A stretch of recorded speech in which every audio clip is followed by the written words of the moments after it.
Hello guys, thanks for joining me. I've just taken this box out of the attic. It's a box full of army surplus items which I've kept over the last 30 years or so. I used to be a prepper back in my 20s and early 30s, and I also used some of these items for hiking when I was doing a lot of hiking up in the woods and the like.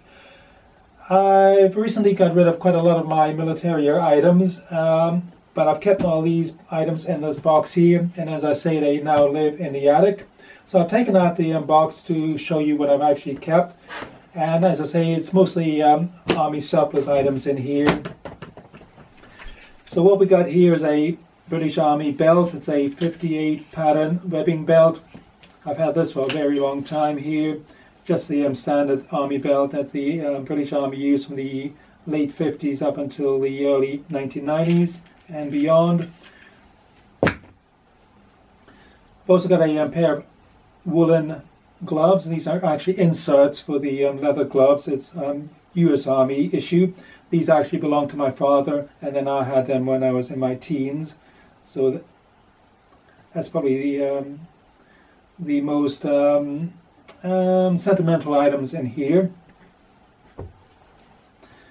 I've also got a British Army cap. This is an old DPM cap. This one here is probably late 80s or 1990s. I've got a Flecktarn jacket, German Army Flecktarn jacket. I used to use these a lot for my hiking back in the day. This is a 1990s, late 1990s dated one. Quite a nice one here. I've also got a second one here.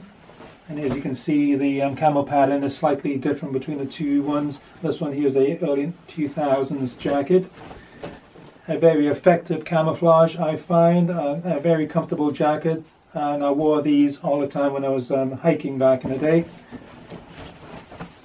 And as I say, probably my favorite camouflage pattern, modern day camouflage pattern. I've got a US Army utility shirt here. This one's from the early 1980s. This one is badged up for a parachute lieutenant. So that's a quite nice item here, with the All-American badge on it. Probably my favorite item in here, I've got an old ERDL jacket. This one is a Vietnam era dated 1968 jacket. It's the green dominant camouflage, so it's slightly greener. They also did one which was slightly browner for Highland use. It's very good condition here. It's a ripstop material, and as I say, this is a Vietnam era jacket which basically went on to become the BDUs of the early 1980s. So these were used in Vietnam. They were also used throughout the 1970s by some units. For example, the US Marines used these. There were a couple of units in Germany who wore these in the mid-1970s as well. And this one's quite a nice size. It's a medium long. It fits me like a glove. This is a snow camouflage smock, just a basic nylon garment that would have been worn over the top of a combat suit. This is either British or Dutch. I'm not quite exactly sure. They were used by both armies. It's just, as I say, a thin kind of nylon material.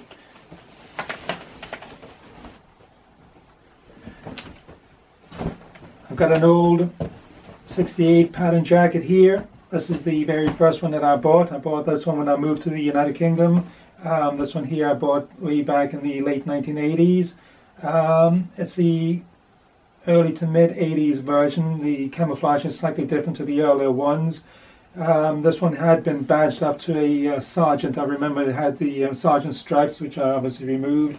I've also got the hood that attaches to it. And I wore this in my prepper days. I did a lot of hiking, camping, and the like, wearing this jacket. It's a very nice jacket and probably one of my favorites. old school camouflage jackets. I've got a Russian Federation jacket here, VSR 93 pattern camouflage. I just recently did a video on that. Moving on, I've got another communist jacket here, and it's a East German combat jacket. And this one here fits me. It's a medium size with the kind of raindrop camouflage pattern. Has the two pockets on the sleeves here. This is the summer weight version. It's the unlined version. There is a pistol holster on the inside. Again, it's a nice camouflage pattern for up here in northern Scotland. It works quite well in the local woods here. And again, it's a nice design. I quite like that jacket. They're getting a little bit rarer now to find on the collector's market. Another jacket that I kept is it's actually a suit. I've got the trousers to go with it, and this is the U.S. Marine Corps camouflage version.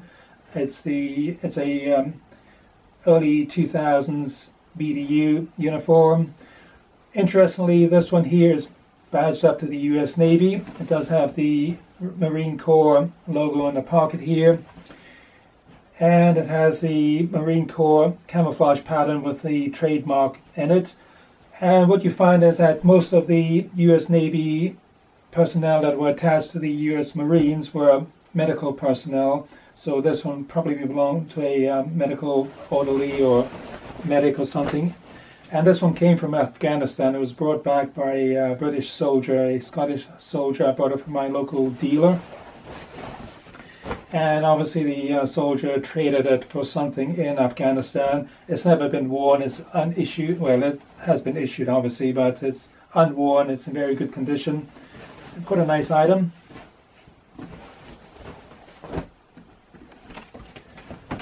And I've got another British Army combat jacket. I think this is the Combat 95 pattern. This one came out in the mid-1990s. I found this one in a charity shop.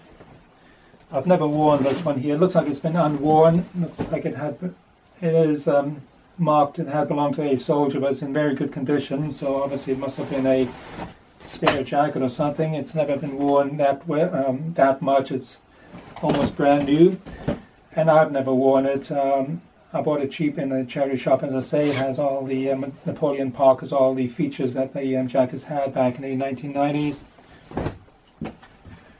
And lastly, I've got a kind of a shirt.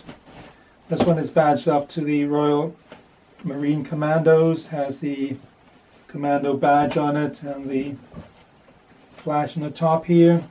Has a little British flag on the side here. Quite a thin shirt, nice for summertime wear. I've never worn this shirt here because of the badges here. I'm not a soldier. I've never been a soldier, so I don't actually wear badged up gear. But again, it's in the 1990s DPM pattern. Quite a nice little item. And there you have it. That's my little collection that I've kept that live in the box in the attic. Anyhow, I hope you enjoyed that little video. And as always, thanks for watching, and bye for now.